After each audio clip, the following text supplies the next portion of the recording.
Here we go, everyone. This is book discussion 3 for Abundance by Stephen Coulter and Peter Diamandis on section 5. Okay, last week, parts 3 and 4, we talked about the base of the pyramid. So like water, food, shelter, all these things decrease population growth by decreasing the fertility rate, increasing sanitation, and then the forces of abundance, which are technophilanthropy, technophilanthropists, do-it-yourself, maker movement, coffee shop phenomenon, curing the resource curse, building things better, dematerialization. This week, the peak of the pyramid, so energy, education, healthcare, and freedom. And then, so they start off talking about energy poverty, and there's like at least 4 or 5 pages that really say nothing, except that energy is arguably the most important linchpin for abundance, which seems clear. That in order to make any of these things happen that we've talked about throughout this whole entire book, you kind of need electricity or other sorts of energy, people energy. Yeah.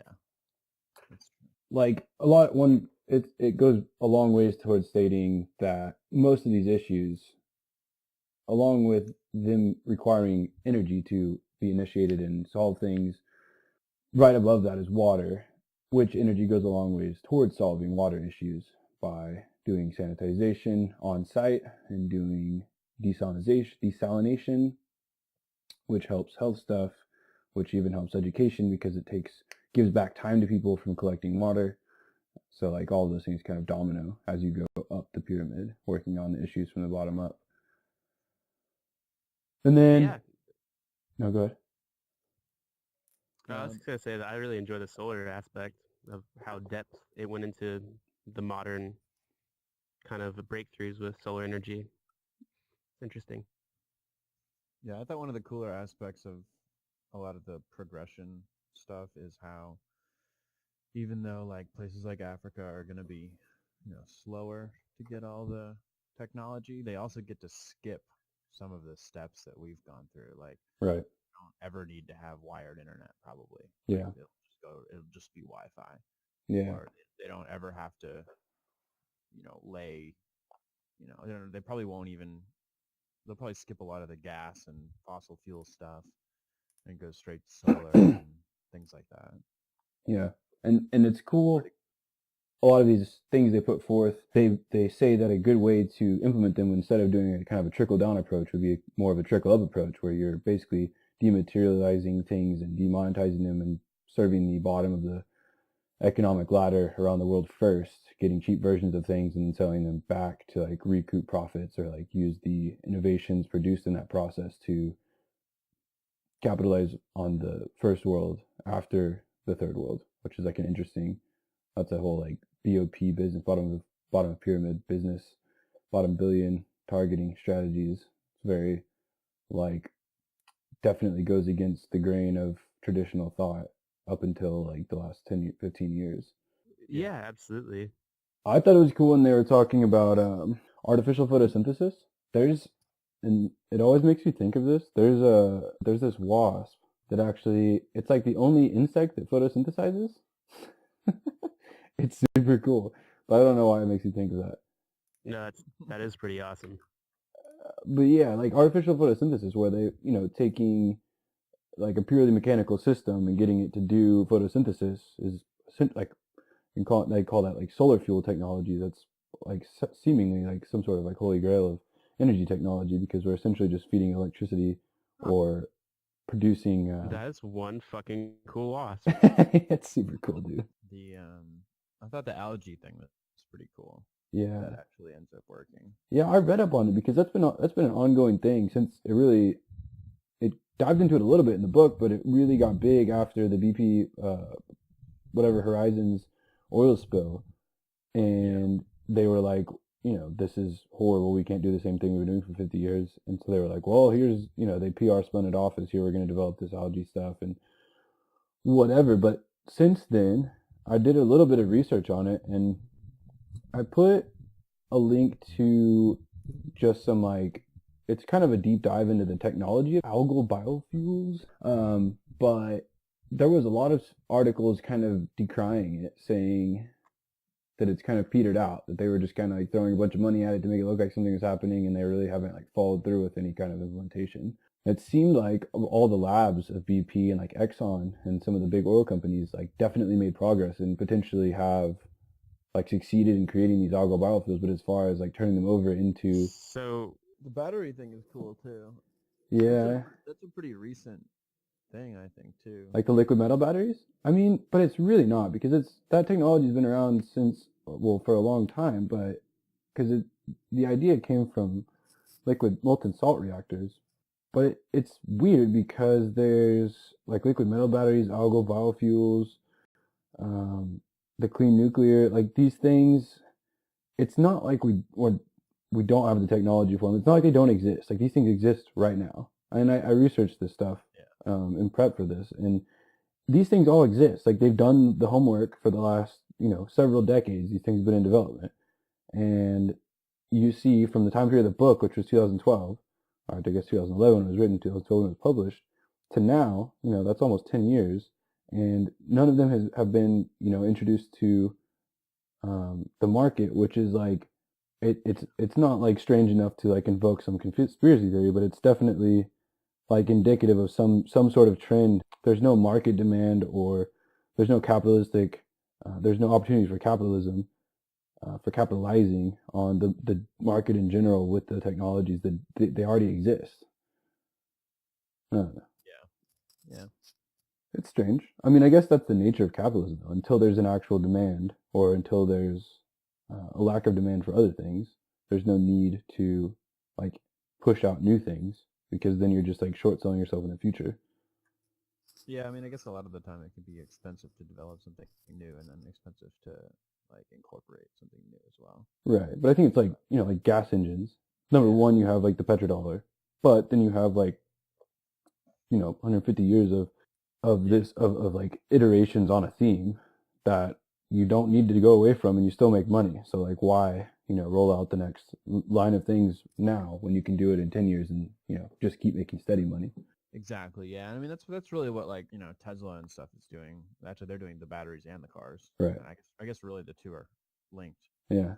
But like Tesla has the like battery solar power like factories or whatever. Yeah, the gigafactories, which is it's madness. I don't know if Super cool. I ever sent you. But not only the factories, but I mean like didn't they just do something like in Australia where they they had like a battery bank, and they challenged the government, and they were like, if we can't install this in 100 days and have it operational, right, we'll pay you for it. And so they did it for free, or they'll give it to them for free if they didn't get it in 100 days, and they did it in 100 days. Right. Yeah, otherwise the government had to pay for it. Yeah, but it was crazy. It's just like, oh man. Well, they did it smart, I think, because I heard that they like tested it out first on like some islands and stuff. Yeah. And like it had the effect of now the island gets to be powered like basically for free. And then they also got to like figure out how to make it actually work. So that's pretty cool. Yeah, it is really cool. And like the book was saying, the like Africa could power the whole world. A very small part of Africa, like, very small part. like something quite insubstantial. There's this huge Elon Musk series on this website called Wait But Why. Just scroll through this; it's great. They're like the longest form articles I've ever seen in my entire life. It's so crazy. Yeah. This is a 5-part series, I believe. I don't know. I like this chapter, I guess. I like chapter 4 probably. He does like super duper embedded journalism. So he went like stayed there and like didn't work, but he was like involved in the day-to-day operations for like a long time for each of these articles.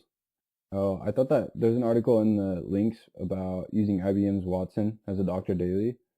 That's really cool because it talks about it in the book, and that was like when it first Watson rolled out, as the medicine aspect of Watson was rolled out, or first advertised, I guess. Yeah. And it's cool to see that like now we've actually have write-ups from a doctor who uses that daily, and it's like common practice at his hospital to use that in, like, as one of the first things in diagnostic medicine. I think it was like used for like cognitive therapy. Yeah, that is cool because it's just gonna get way better at diagnosing stuff. Yeah, I've seen a couple articles where it was talking about neural networks trained on like cancer diagnosing data sets. They're just like 100% more accurate than a human. They're like borderline infallible, and they just diagnose everything like perfectly. It's just madness. Yeah, it's pretty cool how much better the AIs are getting. Right. It's interesting too because it's like I wonder how people that like play chess feel. Yeah. Like now that they know that, like I mean, obviously it's still against people, and that's cool. Right. It must be interesting. I mean, I think it was this book that mentioned that they have a race every year to see if a computer car can.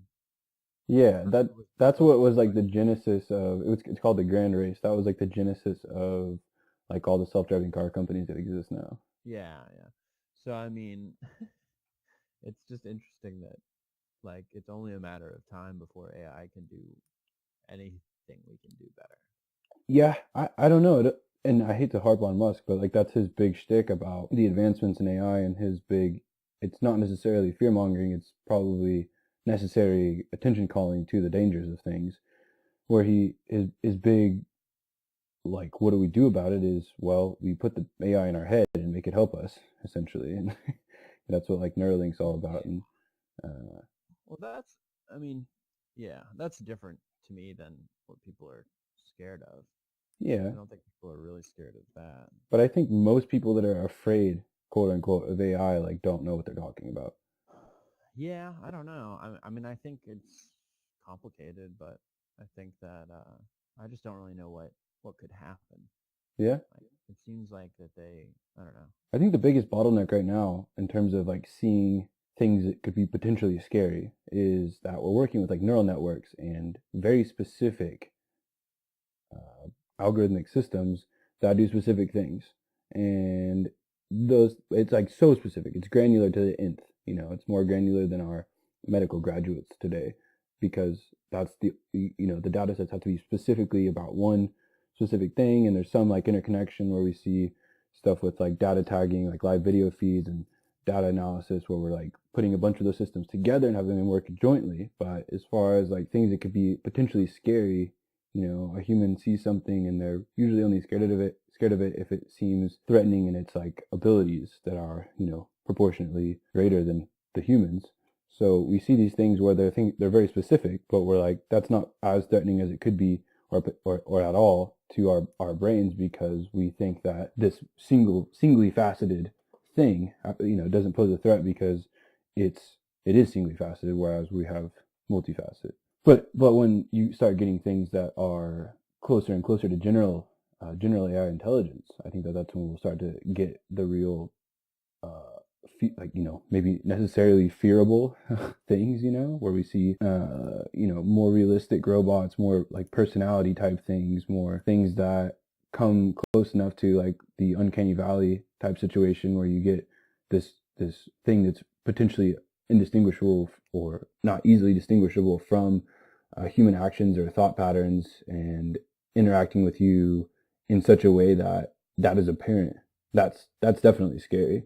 And like the uses of that when it's controlled by humans and like has human impetus for potential like negative things, that's definitely scary. Yeah.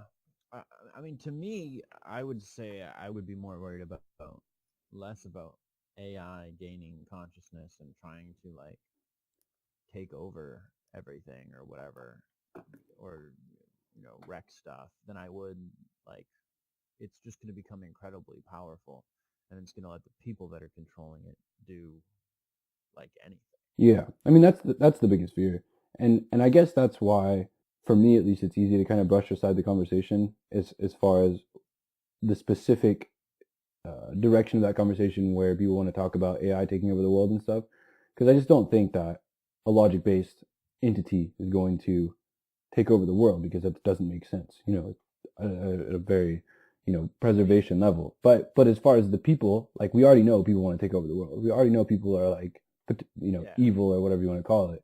And I mean, so right now, I don't think there's anything an AI could do at all to really mess up like anything other than the system that it's connected to. right.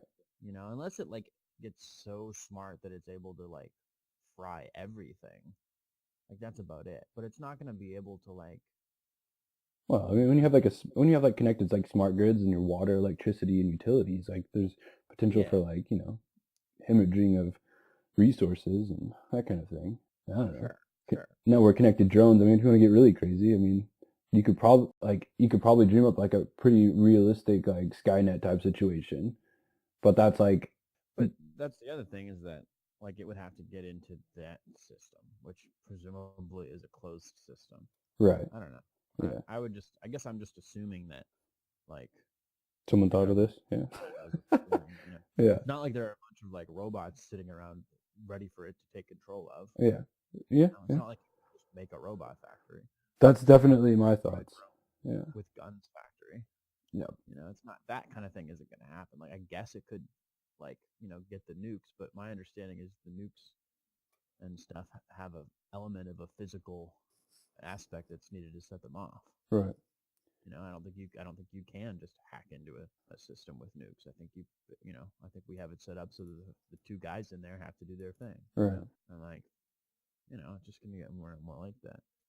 Right. Smart grid.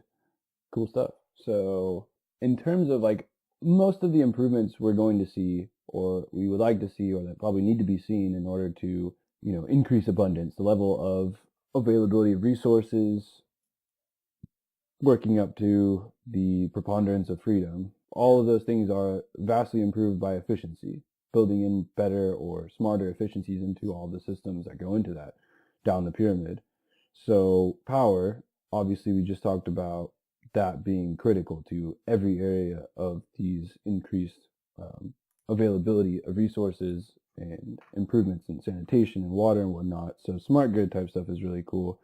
And there's a really cool link that's from Tokyo. Tokyo is like rolling out in a big way smart grid stuff, where they're just like all the time, every new what's it called, municipal project, and that goes on in Tokyo is kind of like we're seeing in California, where they're starting to go towards like Title 24 and whatever the new regulations are that are coming out. They're regulating in smart technologies connectivity to all infrastructure and all municipal like roadways, construction projects, and having that all be made connected, which is cool because that gives us more control over power flow when we can see what's using power, what's not, where the power is needed. When you put in batteries with that, you get just, magnitudes more efficiency than just having, an always-on pipe of electricity going somewhere just being wasted. Yeah, definitely. Yeah. Stuff like aux sensors, stuff like, photocells, all that kind of thing becoming more and more required. Yeah. Too is really cool. You need to harvest the daylight. And like, just because we happen to know a lot about lighting and stuff, like the Title 24 stuff, they're getting rid of the incandescent. Like you can't even buy incandescent lamps like anywhere anymore. Apparently, right? Like apparently we've stopped making them in the U.S. Yeah. And Title 24 is going to allow E26 lamps, which are the screw-in ones. Mm-hmm. And you're just only going to be able to buy LED ones soon. Which is really cool. I mean, I think the coolest part, like obviously incandescent was just like a ticking, its death had been told. But the how long ago were they invented? Yeah, over 100 years easily. But the E26 base, it's crazy that like we still have them. Yeah, the E26 base I think is going to be huge because, like, it is a pain in the ass to go have an apartment and your light bulb breaks and you can't go buy a new one. Like, what is that about? Whereas, people are much more inclined to buy the LED bulbs or fluorescent if they need to, if they can go replace it themselves. Well, yeah, I mean, I don't think integrated stuff is going to be very common Right. for a while, but uh, even like GU24, it's just kind of weird. Mm-hmm. Yeah, that's what I mean. So, So I think it's like E-lighting's going to stop making GU24, hmm. which is pretty interesting. Yeah. Big changes over there. Yeah, like they're just going to skip straight to LED, E26, everything. Yeah. That's probably a good call. That'd be great. Yeah. Yeah. It's less energy. The lamps cost less now, so Yeah. it's cool. Um, It's going to be the future of everything like that. But until everything just starts glowing. yeah, I don't know. It'll be cool, like especially areas like, like Africa and stuff where they don't have much. Like it'll be cool to just give them like the new stuff. Right. Which, Like not only the new stuff, but like once we figure out how to make it the first time, then we'll figure out how to make it real cheap. yeah. And like right now they have like $50 phones. Like Yeah. the phones we have are $1,000. Yeah. That's ridiculous. And they do the same thing. I mean, when it comes down to it. Yeah, I mean I don't think a lot of them have the internet, but like, they have the phones that we might have had like 10 years ago. Yeah. I thought there was a cool story in there. I think it was in this book where they were talking about in one of like a Arab country, somewhere in the Middle East, where they were talking about there was kids outside a building and they were connected. Their phones were all Bluetooth to the internet.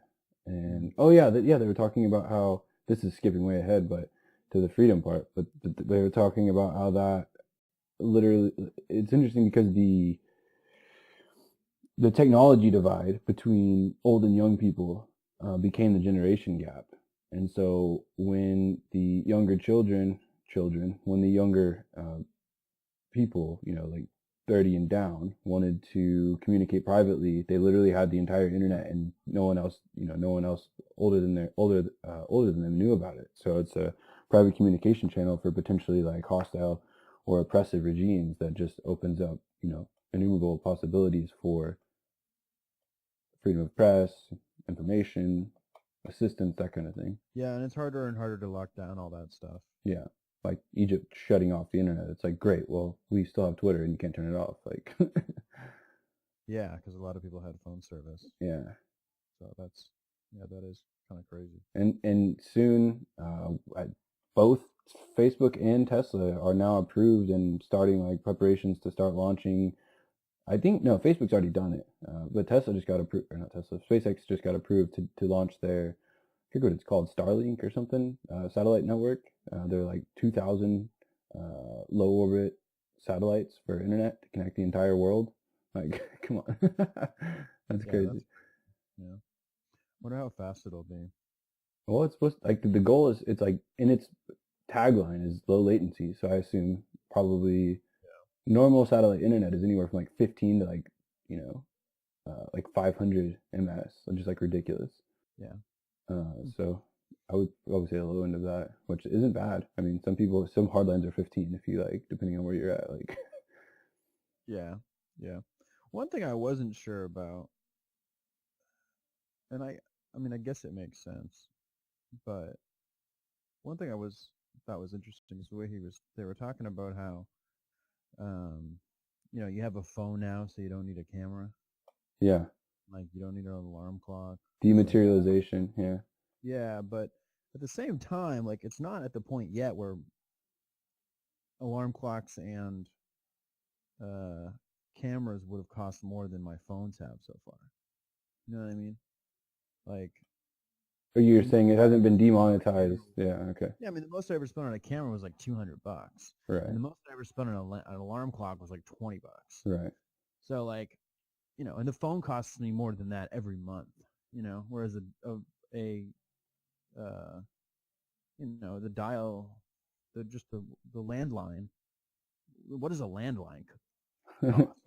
What did a landline cost 20 years ago? Like, I don't think it cost anything. Right. I mean, it definitely cost significantly more, like a landline at least, but probably it wasn't ever like a significant amount, I don't think. I don't know. I think my feeling on that is, I mean, if you look at, so it's hard to do it comparatively now because smartphones are ubiquitous. Everyone probably already has a camera or two and an alarm clock. So it's like a strange way to look at it. But you have to kind of like look back in time a little bit and look at the quality of the technology in your cell phone today compared to like the camera and the alarm clock of a couple of years ago, and then it's definitely better than that and cheaper comparatively. Like if you had the same technology then, it would be more expensive for each individual thing than the phone now. Yeah. I don't No, know. I mean, it would be interesting to like go throughout my day and like what I would have to do if I didn't have a phone. Like, what would I have to use instead? Yeah, Like, other than the phone part, you know? yeah. I guess I would have to like, you know, use a tape player for all the books on tape. Like, God forbid, actually read something. Yeah.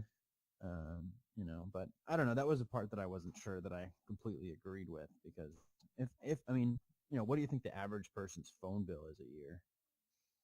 You know? It just depends on how savvy they are, in my opinion. Because like you can get Google whatever, Fiber, Google One, whatever it's called. Like I use Straight Talk, and it's like super duper cheap. Like people pay 3 times as much as I do a month, and like, there's undeniably some benefits to that, you know. But I don't think it's necessary, and I think most of that is like market driven, where like we make it permissible for those things to exist, you know. Yeah, that's true. So Yeah, and I think things like the Google Fi yeah, that's what's called. thing being $20 a month, Yeah. it's like gonna eventually, like, I don't know why more people don't. Yeah, I mean, I think that it's like, I mean, I'm sure they are. yeah, I don't know. I think that that's the driving factor rather than the lack of like technological advancement that replaces things at a cost, you know, benefit. I think it's more that the market is fully willing to pay what they're paying. And so there's been no signal like sent out by the market to say we want this cheaper, like, you know, et cetera. Like people ate up the iPhone X and the, you know, Samsung Galaxy 8, and they're going to keep doing that. And I guess money is only one consideration. Like the other consideration is like how many materials does it, you know, actually take to make that many things. right. And so I can understand that. Yeah. I was thinking of, I mean, if you looked at what it costs to just live, you know, 50 years ago or whatever, before you needed an internet connection, before you needed a phone connect, I wonder, like, was it less? Like, did other things cost more? I think I don't know. That would be interesting to look into. I think that probably a big thing you'd run into in looking into that would be the transformation of our society, like as Americans, from a producer society to a consumer society. And that probably has influenced a lot the cost of living, in terms of like the ratios of like net worth, you know, put back into like consuming things as opposed to like producing things that might benefit you directly or other people directly. Yeah, it's definitely interesting. Like I don't for a moment doubt that you know, all this technology is helpful. Yeah, I think one of the really, to kind of tie that back into the middle section here, an interesting area where the innovations and most of the sections of this book are kind of like, here's a bunch of stuff, here's like an issue, this is a potential abundance increasing area that we can innovate on. Here's the things that are being innovated. This is potential innovation, and this is what might potentially happen. And here's some like caveats, and there's more to do. Here's the next thing. The education section is kind of stands out from that because it does follow that same theme, but it does it in a way that there's not as many solutions. I feel like it's more like there are these gaping issues. We have a couple of people like OLPC, well, not per child. We have people writing papers, like thinking about these things. We have people implementing like gamification, and that's it. And it's just like nothing's changed in 150 years. We've been working on these things for 50 years. They have existed. Nothing's changed. And like, this is the most important thing ever. All these things get better when we improve education. And this is the last step before freedom. But we don't have tons of technology to increase these things. I think that one since this was written in 2012, I think if it was written today, they probably would have tied in there what we were just talking about, the like global satellite networks giving internet, because it does talk about in here like Khan Academy and other like online schooling knowledge repositories that are available to people for free or like low cost. And so if you tie those two things together, you get, you know, global connection to the internet and free resources on every subject pretty much imaginable, which we see from, you know, these days we see from a lot of like major Ivy League universities, other small universities like all around the world are putting their entire course loads like online in video form or just maybe in audio form. So it's like all accessible and for free. We have like online like universities like in Germany. You can go to college in Germany online for free. And so if you connect that with the global connectivity via like satellite internet, you get this like massive. That's like probably the spot that the connection and innovations that sparks, you know, education revolution or whatever you want to call it. Yeah, there is almost nothing that you would want to learn right now that you can't learn online for free. Yeah. Accreditation is obviously like something that you would have to pay for. Yeah. And I know that people are like trying to think of ways to do accreditation without, because you obviously need to be able to show that people know stuff. But yeah, but you are seeing like emerging fields. Obviously, this whole book is centered around things shifting into information technology, into being information technologies and onto a exponential growth curve. And all the fields related to that, whether that's coding, you know, UX design, all these digital things. Now we're talking about, you know, medicine, education, healthcare, all these things. It's talking about it shifting into information technologies. But so what that involves is working with information. And so all these digital fields essentially are, I mean, less and less we're seeing, obviously you get like super specialized stuff like medicine, and you're going to need to have gone to med school, you know, because you're dealing with like huge liability. But where you're looking, the more creative aspects of these fields, these emerging fields and slightly established fields, you see more of a desire for skilled workers. So like in the past, we've had factory workers. This kind of ties back into the education thing. We've had, you know, factory workers because we were like a production, like a physical good production based economy.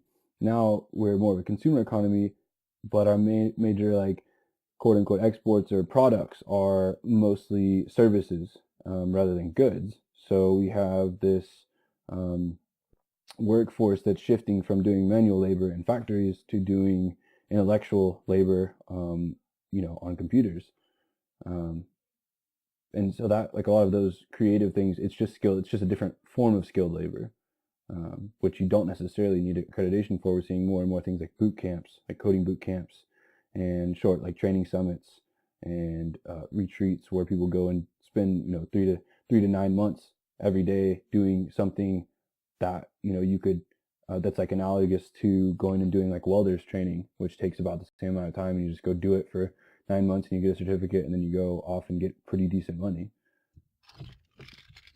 Yeah, it'll be interesting to see if education starts moving more and more towards specialization rather than like the Renaissance man sort of idea that we've had for the last, like, you know, what, 1,500 years, something like that.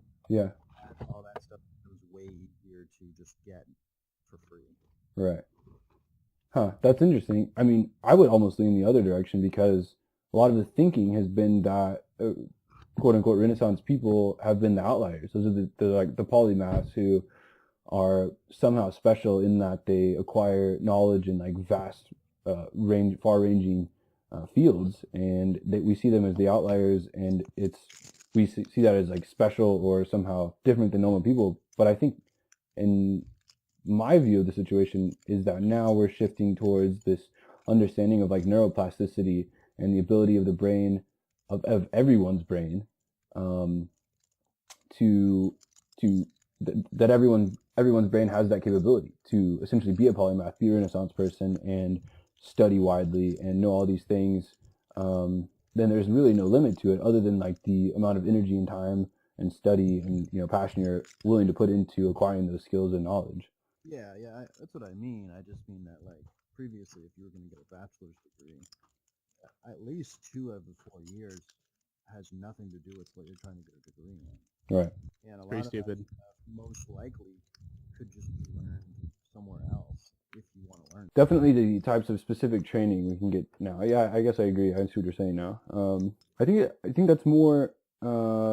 It goes in the book on to talk about like mastery-based learning and kind of like the gamification system, taking away like some of the like negative reinforcement of like bad grades and having that be like an actual negative thing as opposed to just a thing that happens and doesn't advance you. Oh, that sounds so fucking cool. Yeah. I would love to be on a level based. Yeah. Power up. Yeah. You gained laser math abilities. Yeah, but for real, like that would be so much like better, more interesting, more appealing to like we look at like the biology, the neurobiology, like how the body responds to these things, like Pavlovian responses to like negative reinforcement and positive reinforcement, and like when you're looking at something like school and you're looking to imprint facts and skills, you want to positively reinforce that and have clear rewards that activate like the dopamine response system, so you continue to level up essentially. It's interesting, like there's a lot of just useless stuff that we used to have to learn in school that now because of the internet we just don't even need. Yeah, they did. I think it was this book that they were talking about how like a lot of this technology and information that we have access to, like in a way is part of like your brain now. Uh-huh. You don't need to memorize it. Yeah, Ray Kurzweil is a big proponent of that. He talks a lot about when he's asked in interviews or speeches, he'll talk about the integration of AI. I forget how he phrases it specifically, but it's something like the integration of AI in the human system and the kind of he's very like transhumanist, and how it's every iteration of technology that there's ever been in this like electrical technological curve has been increasingly integrated with the human machine, and so now he considers the internet via our phone to be an extension of the human, and so if you take that in hand, you just need to know so many less things. If you take that in hand, you already know so many things that it becomes more about what you don't know or what you need to be trained in the skill to do. So instead of if like a very early on in schooling you teach a child how to Google correctly or how to search research journals, research articles or journals for specific information, how to critical thinking skills to employ in that search, then you can kind of take in hand and say, okay, this child knows everything that there is on the internet because that's accessible, and then move on to other skills that are beneficial in further like knowledge getting. Yeah, it's interesting. Like we are definitely going to evolve along with the technology that we invent to help us, and you can kind of see how we've already done that, because like there are certain cultures and stuff where they don't have written language or anything, or like people that don't know how to write, like Aborigine stuff or whatever. Mm-hmm. Like, but there are people in Brazil that don't know how to read or write, but know the names of like 1,000 plants, Mm-hmm. and but then we've evolved to where we probably can't do that anymore. Yeah. Because we can write them down. Right. So it's just interesting, and I'm sure we'll just keep doing it. Like, I don't know any phone numbers at all because I don't need to anymore. Yeah. And we're just gonna keep doing that kind of stuff. Yeah, and I think it just keep helping us. Like I don't even think kids probably need to learn much more than basic math anymore, because like Wolfram Alpha, dude. Yeah. Like yeah, stuff like Wolfram Alpha, you just plain speech ask it like some relatively complex mathematical things, concepts even, and it will spit out like literally it'll do the work for you, spit it out, and then tell you like how, what, where, and why like that exists, and the methodology, the thoughts that led up to that methodology, and everything you need to know. But that's still a tool, though, and to have an understanding of the basics helps you utilize the tool because you understand how the tool is working and thinking. In the essence, the calculator was made to model the human thought progress, has become better than the human mind at calculations in many circumstances. Our understanding of the basics, though, helps us then use the tool and utilize it for, in time management as well as, a better way of utilizing it. Yeah, I definitely have the issue with older generations attempting to use like Google and stuff where my common sense, I have a question about anything. I don't like call someone or like ask someone verbally. I go Google it, but I know how to phrase things for Google. I know how to use Boolean operators. I knew how to phrase things. I know how to distill questions down into like 3 words. Like I can distill any question into 3 words, and that allows me to like utilize the power of the technology. Whereas other people might not understand or even know that there's a necessity to distill things into that kind of phrasing or use those kind of operators to parse the or explain which way you want things looked up and returned to you. The real question though is, did you learn to do that by taking a class, or did you learn to do that by finding a random computer in a hole in a wall? That is the question. I wish I found the hole in the wall. I don't know. I would say it was probably a combination because I've been extremely lucky to have like a computer since I was like basically born, and so I've definitely been just playing with it for a long time. And so the feel of it and the feel of interacting with it and getting the return back from that, that's that kind of relationship between input output definitely was kind of an intuitive understanding. But then I definitely took like Boolean operators. Like I don't know how you would just how you could figure that out without a class. Like what the heck does that even mean? But so I did learn that in a class. So I think the education on the basics and the like relationship with the tools is very important as far as technological helpers of human machines. Yeah. Speaking of human machines, healthcare. So like it dives in and it's basically like all components of medicine are now information technologies and thus are on exponential growth curves.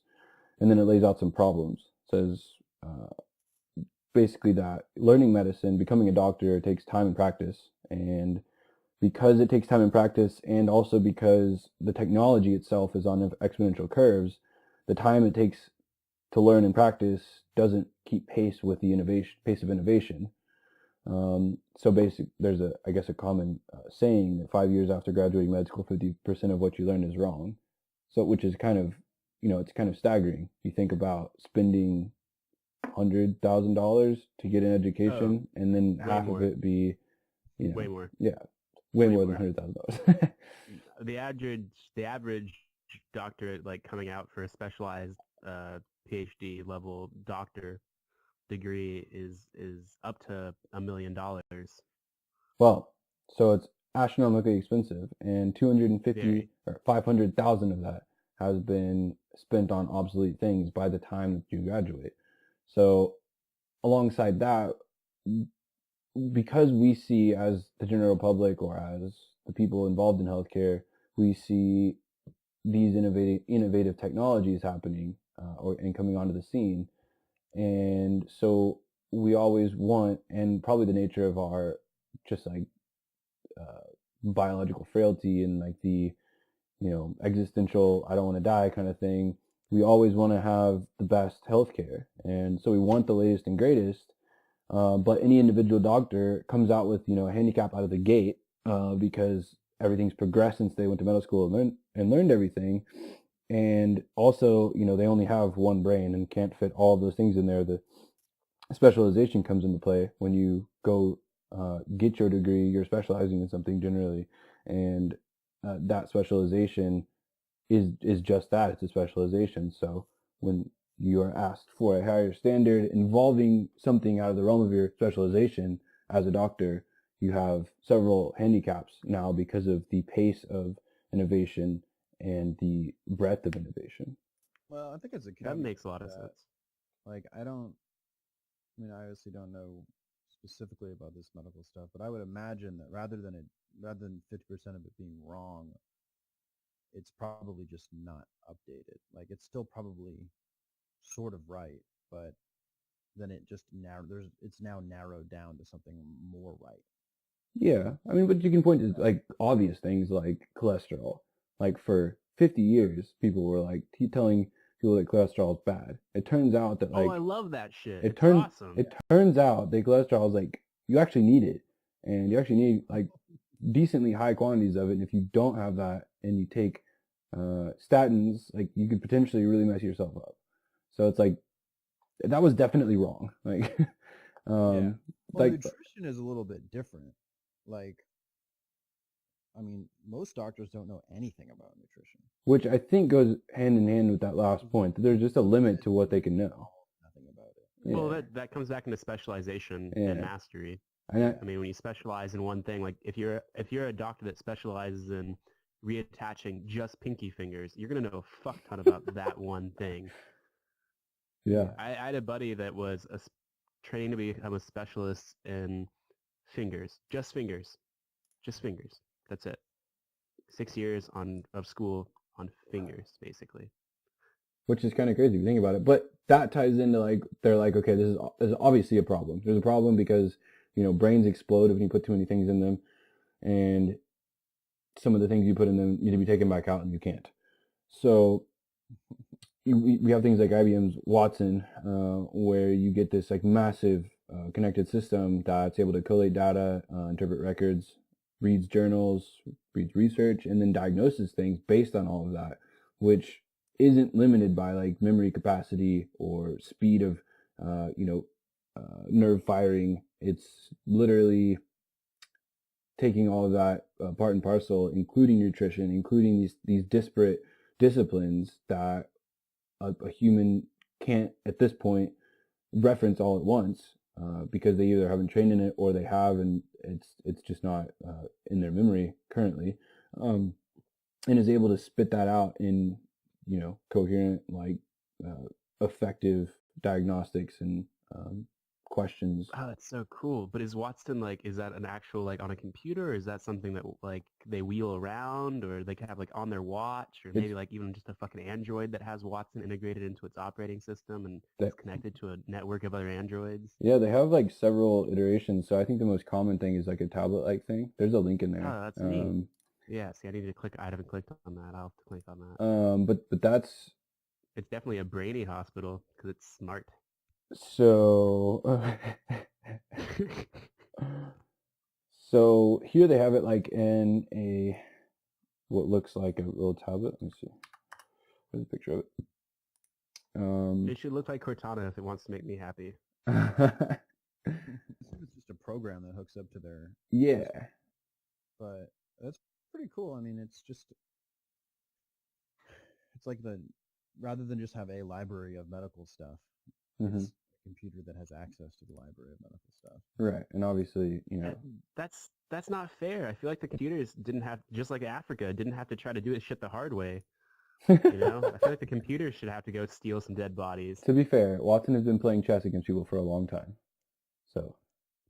Okay, then Watson has gone to its med school. It's broken its back. It's made sacrifices.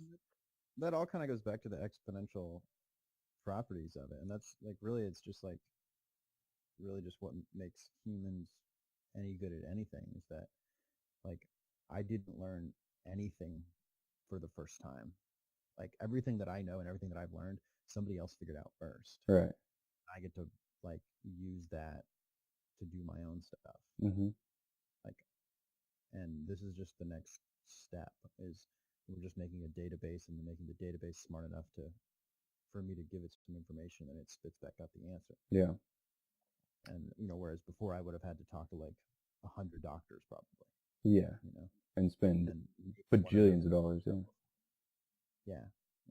And this thing gets rid of language barriers and all that stuff too. Yeah. I thought I tried to look up all these technologies and stuff that were on here. I found some stuff, mostly research papers on X-ray pixel tech, mostly because X-ray pixel is a ubiquitous term for the X-ray pixel is just what you use to make X-rays. So the specific really small pixel technology they were talking about in here for mammography and that kind of thing. I couldn't find anything specific on it because that's just such a ubiquitous term. But I did find some stuff about X-ray pixels. Paper fluid diagnostics is really cool. Apparently they use that in for the Ebola outbreak in the last couple of years to treat some stuff. I think the Qualcomm Tricorder Prize was really cool. I remember when that happened a couple of years ago, or when it concluded.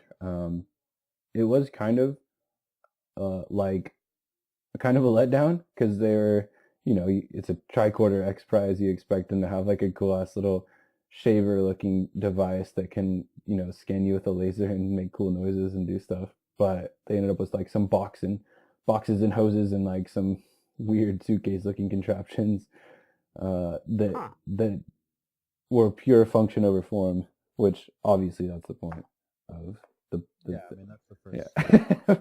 but yeah, it was really cool. But I think as far as like diagnostic technology, where it's going, I think just like with power, with energy, the like holy grail of that is to have like smart diagnostics where we have internet connected sensors, diagnostics. I saw something the other day that's like a little chip on your tooth that can actually sense and analyze the nutrients coming into your mouth and report that back to a connected device. So like stuff like that. I need one of those that will shock me every time I eat like bread. Oh man, I have a prize for you. Carb shocker. Carb shocker. Yes, sign me up for that too. Hey, I got you, Jonathan. You ready for this? Do they I feel already like- have a carb shocker? Yeah, But before long, got you. Right there. your watch is gonna look like The Sims. You're gonna have a bar for everything. Yeah. Yeah, there's a cool. This guy's been on Joe Rogan, a couple of podcasts as well. The guy that invented this Pavlok thing. It's actually cool. It's like a little Pavlovian response machine that connects up to you, and it'll actually shock you. And you can train. An alarm clock? No, Yeah, you this can. sounds super kinky. You can train it to do in response to any activity, give you positive or negative feedback. How does it know what I'm doing? Well, you train it with gestures or specific movements. You can Once get. it's on the smart grid, it's gonna know what you're doing and how much electricity you're using while you do it. Yeah, but so smart diagnostics where you would have like all these sensors essentially, we have, Apple Watches now, other like devices. I have headphones that go in my ear that have sensors in them and stuff. If all these things are connected and then we can feed that data into something slightly more advanced than Apple Health Kit that's connected to some sort of something like IBM Watson, if all that's fed into there and analyzed, doing like pattern analysis, and then referencing previous like pathologies and stuff, shooting back to me, warnings if my heart rate rhythm is off, if I have, if my nutrient intake is going to kill me, that kind of stuff.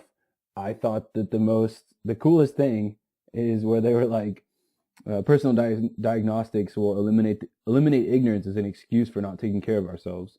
So like we immediately get to this place, and we're starting to get there, where we see everyone wearing, Bluetooth watches that are tracking heart rate, that are tracking blood pressure, that kind of thing. We're starting to get there, and we're starting to see, well, I hope we'll start to see that have a massive impact on people's health in general, because, obviously there's a part in here where it talks about obesity, and, it'd be really cool to cure that and like do some like genetic engineering with like CRISPR, or some like talked about RNA silencing drugs in here, which would be really cool.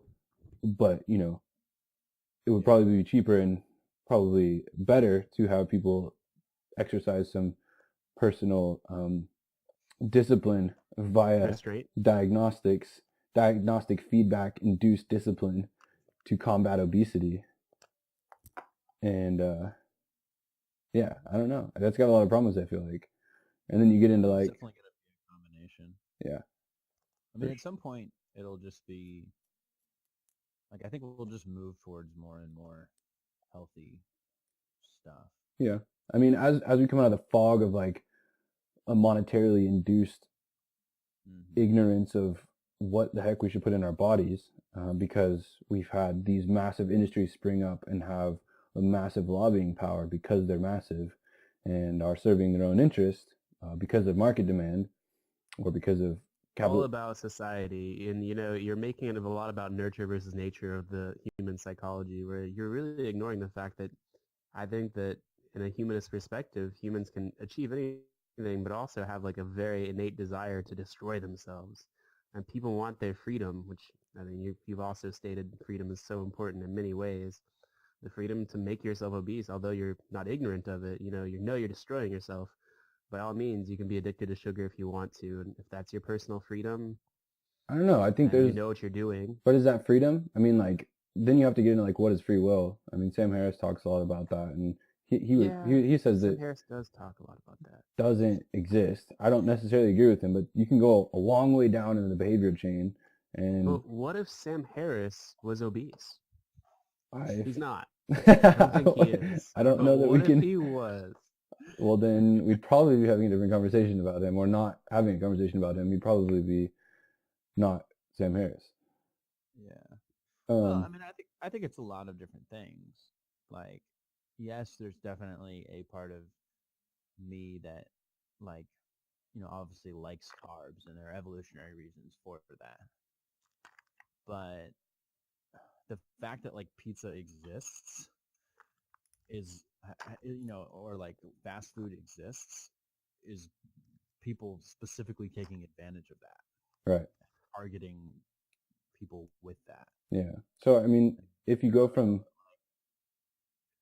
To me, that's a big part of it. yeah, I Yeah, mean, it's a part of it. I'd see that as, yeah. so if through like self empowerment, it talks a lot about this in the last part of this, that self empowerment is probably one of the greatest drivers. It's probably one of the greatest drivers and one of the greatest beneficial things that benefits the most from these abundance increasing innovations. Yeah. With the increase of self empowerment, that goes hand in hand with knowledge. All these things that that dominoes back down the pyramid when you start talking about self empowerment. So hand in hand with that, you have self empowerment to increase knowledge and increase knowledge of yourself, of oneself, and so then we arrive at this place where through connectivity and more knowledge, as a lot of it says it a couple times in this book, that as education improves, you see decreases in mortality rates, decreases in fertility rates, you see decreases in all these negative things that affect humanity on a large scale. And it's mostly because, if you're ignorant to things like health, like nutrition, like condoms, contraceptives, then you just like de facto aren't going to be utilizing. Obviously, you're not going to be utilizing them if you're not aware of them. And Right. So the more things you're aware about through the utilization of these innovations and employing of the opportunities, birthed by the innovations, then you reach, and that's kind of the capstone of this, the pyramid, where it talks about, through the utilization of the opportunities and the innovations themselves, you approach greater and greater amounts of freedom. So it does say in here, it does make sure to say that like freedom isn't a product of technological innovation. It does seem to be that, though, that freedom and self-empowerment are a byproduct, or at least, are like one of the byproducts of current technological iterations. It's not like the cause. It definitely helps, though. It seems to. It definitely expresses the caveat, though, that most of the reason we see a majority positive, like net positive benefit from a lot of the technological innovation is because places like North Korea and other, regimes are not as technologically advanced. They're kind of behind the curve in taking advantage of some of the insane technology we have now. So, it definitely it definitely speaks to that at the end of this thing. We talked about earlier the Bluetooth connectivity to get the internet. When you say that, I just think of like Kim Jong-un and Kim Jong-il, like riding around in a Flintstone style, like 3 loads of timber and some fucking concrete wheels and a pterodactyl behind them, pushing them around. They're eating plastic limes and lemons. Ah, that's the best. I love those bowls. The bowls that you find at people's houses, they're just full of plastic fruit. It's like, what are you doing? There's some What the fuck is going on here? Like, is there some miscommunication with the universe? Like, plastic fruit? It doesn't do anything. It doesn't even smell good. No, if you go to Hobby Lobby, they have plastic every type of food. I know. It's Just for tricking people. Just for tricking obese people. oh They have a man. whole Oh my spread. god, it's a scheme. Look, oh my god, this is technological innovation. What if there's a countercultural movement and instead of like creating Whoppers, they're just creating more plastic things so that people will eat them and get a Pavlovian negative reinforcement to not eat things. But I don't know. That's pretty smart for North Korea. I thought we talked about North Korea not being onto all this. I don't know. If I go to I Taco think- Bell and they give me a plastic, I'm gonna be upset. Man, I went to As you should. Torchy's Tacos earlier and had like 2 fried avocado Um, tacos and some like dank queso. The fried avocado taco? Yeah, with some Diablo sauce. Yes. That's the problem. Is that like food is so fucking good.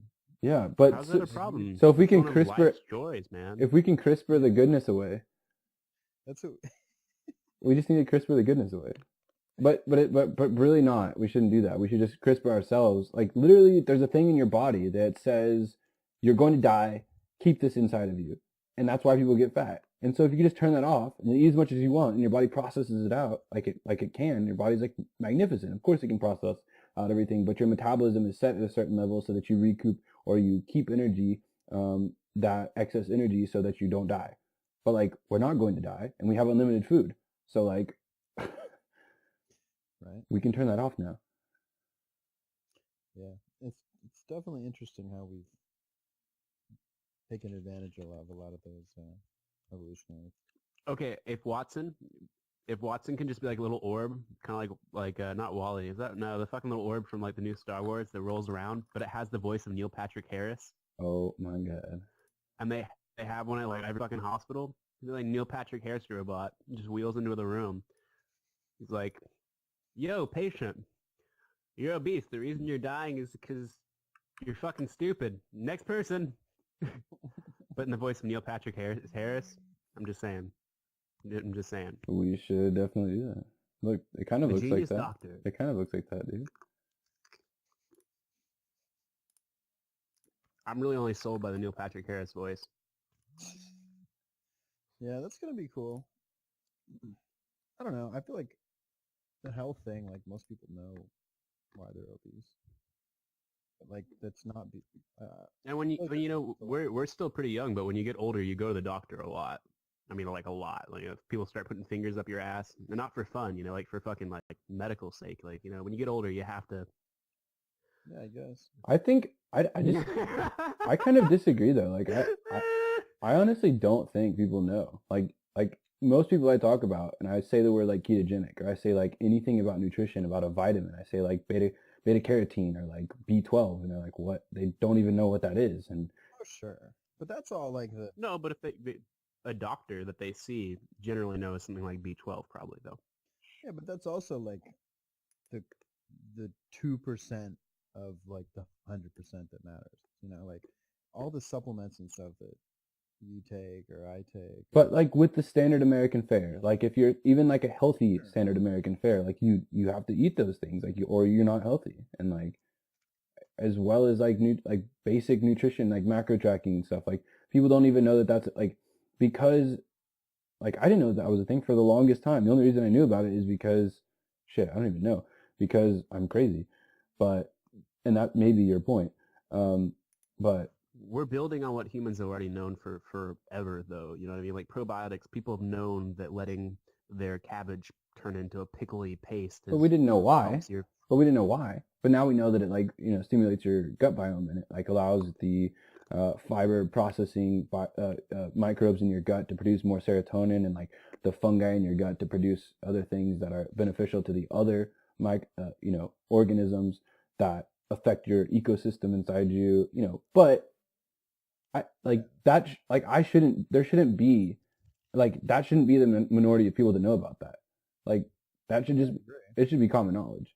And I don't like I think that goes all the way back to like we were talking about like with education. Like there's probably some core things that need to like we need to switch around like whatever the fundamentals of education are now. Like STEM is good. We need to like have touch on the basics and get people like to know um the syntax and like the interaction methodology for technology to better get access to more knowledge. But then also probably some of the fundamentals should be like nutrition and like philosophy, like logic, critical thinking, that kind of thing, so that we end up with like in this I don't know, we said something about um like immaturity or something, but like that, so the net result of that is you get well-rounded humans. You have well-adjusted personalities because they are learning things instead of like memorizing facts. And so they're like they feel more self-empowered, which is like the capstone. Like if we can get people to be more self-empowered, whether that's through the use of the technology or not, ideally it would be with the use of technology, then that's win-win. And like anything short of that just really doesn't, like we've been doing everything short of that. Well, do you think that also society would be a better place if we had more outlets for our suppressed human urges in a way? Maybe then humans wouldn't go towards something like food to quell their kind of, I mean, animalistic kind of desire for metabolism and things like that. If we, Sure. for instance, legalized certain pleasures in Yeah. life, made things easier for people to find different vices that were healthier or unhealthier, or just to eliminate the negative propaganda of vice in general that, maybe it would help. I don't know. I don't know, but I think that's the thing about vices and other things. Like people always are going to have urges, and they're going to have their serotonergic systems that are Yeah. imbalanced by things, and they need to fix that. And usually that looks like doing different things, or they get a special experience and want to seek that again to get more dopamine, that kind of thing. But I think that goes back to if you have well-adjusted humans that like understand themselves, understand how to acquire knowledge and figure things out. So like if you're empowered to learn about things, period, like you just are, like you're like something happens and you don't feel like a failure, um you don't feel like it's insurmountable because you feel empowered to go utilize some technology or human interaction to solve that problem, because it's just a problem to be solved. It's just an opportunity to learn more. Then you are much less likely to be falling into like potentially damaging things, because when you fall into potentially damaging things, then you're going to like be more like apt to recognize that and then go figure out what it is that you're doing that's damaging and why it's damaging. So it's just kind of like a positive community. Yeah, it's like a positive feedback. Yeah. I also think that I guess I think that it's okay to be conservative about some of those things, like especially there's a reason that everything that's traditionally a vice is traditionally a vice. Sure. Like a lot of those things do have some negative connotations. Like really everything, like like let's just say like Christianity, like almost everything in the Old Testament that they tell you not to do, like there's a pretty good reason not to do most of those things. There's a pretty good reason why you don't want a society doing those things willy-nilly. And like we've figured out we've fixed some of those problems. Mm-hmm. Like contraceptives fixed a lot of those problems, and like technology problems, like medicine, and like being figuring out what germs are, right? And all that. Oh, that was a good one. Neil Patrick Harris did that, right? I'm pretty sure that was. I'm pretty sure he was the guy. It was a German dude. He was like looking at like a square styrofoam. What was it, like a wine cork or something? And he was like, "Oh, this is how a cell is made." And he's like, "Fuck, man, I'm Neil Patrick Harris." Oh, yeah. I'm enlightened. I don't know.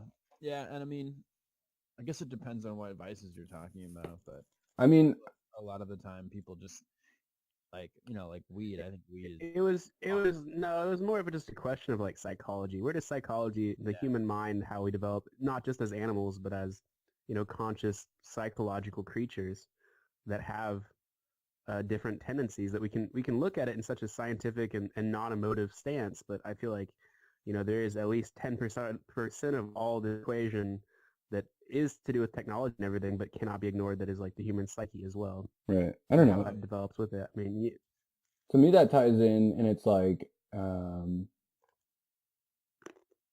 I think, the evolving of the human psyche with technology. well, not that. I think, technology is a tool, but like ultimately the point isn't innovation necessarily.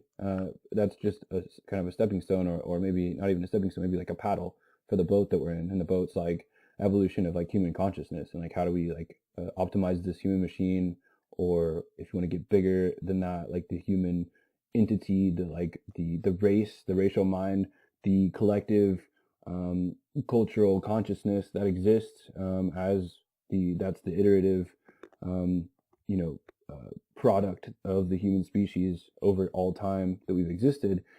I think that in terms of like vices, in terms of the traditions, in terms of the things in the past, like absolutely those need to be analyzed for truth and for applicability. I think that there's tons of but I think the end thing is like to get that to get better human collective cultural consciousness. Like we need more self-empowerment, because without self-empowerment we won't do self-improvement. Without self-improvement, then there's no like group improvement.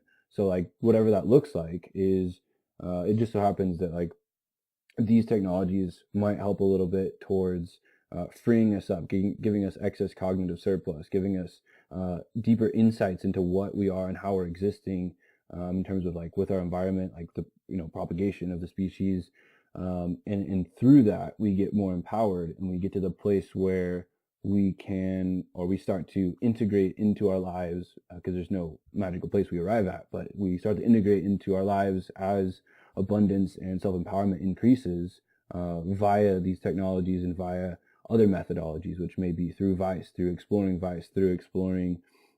ancient traditions, like shamanistic traditions, like things that influence our consciousness, change our states of consciousness, which could be technological or could be medicinal.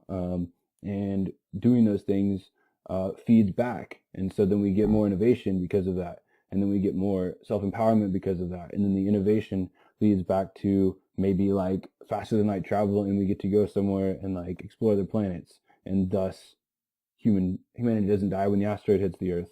I love the positivity behind that message. That's wonderful. Yeah, I think that's really what sort of like what I've gotten out of this book is just that it's clear that pretty soon we're gonna solve most of our like large problems. Yeah. Like when it comes to water and energy and all of that. I mean, for us living in America, those problems basically are solved. And it won't be long before, they're getting better and better for everybody else too. Mm-hmm. Dude, there's these little micro islands in the Canary Islands, 100% sustainable off solar energy. And they're using pretty much all the technology that was in this book already. For instance, the pipes that have turbines inside them, and pumping the solar energy into water plants to actually create reservoirs, which then pump into the tubes, which then create more electricity, which then they're talking about, of course, finding ways to store that electricity. It's super fascinating. Yeah. I don't know. They just need algae. They need more algae. They can. That's why I'm more interested in like, I think what the second book is that we're going to talk about. Yeah. Because that's much more about like, okay, what do we do now that like we don't have all these big problems that we need to solve, and like stuck here with each other, like without trying to fight for survival and things like that. Yeah, the last section of this. That's what our society is trying to figure out right now. Is like, yeah, I think there's a big I think there's a lot of like existential crisis. Yeah, everyone is like anxious and depressed and like doesn't know what the fuck's happening, because they've just been like raised by children and like left out in the open in like universities that are like potentially crazy and like maybe useless, and they're just like no, like that. Maybe none of that's true, but definitely what is true is there's like a dearth of like useful things being imparted as like a direction and meaning in most people's lives from our culture for the last 30 years, 20 years, and the last 2-3 generations from Y, millennial, X, and me, whatever the hell. We have this we have no calling. Like other generations had like war efforts or like better my life because the war's finally over, my family is secure, and I can like provide for my children. And then before us, there was our parents' generation where their goal was to make us happy and like not have to deal with anything that they ever dealt with. And so, but the product of that is that, you know, the goal should never be to like make children happy, because like, you know, what the hell kind of, you know, like what does that mean? And so we just ended up with no direction. So now we're trying to find that, and all of those, that trying to find the direction or a direction on an individual level is, you know, arguably the most important thing we can do and talk about, which is interesting because section 6, which we'll go over next weekend, goes into it. It's a really cool segue. I didn't know that I didn't think this book would have a good segue into the next book. I just wanted this to be kind of fun and like, hey, there's like, you know, hope. Yay! But it actually does have a good segue. It gets a little dark. It kind of talks about some interesting stuff and modes of producing some of the change we need. The interesting thing to me about whether or not it's a positive thing is like, in a lot of ways it doesn't have to be positive. A lot of ways the only way for us to completely destroy everything is for all this stuff to continue to the point where it's so powerful that we could do that. You know, you go back 500 years, there's nothing that they could do to destroy everything. Right. So I think that's an interesting thing to think about. Yeah. But there's an appendix in this book where they actually talk about a lot of the dark side of all these technologies.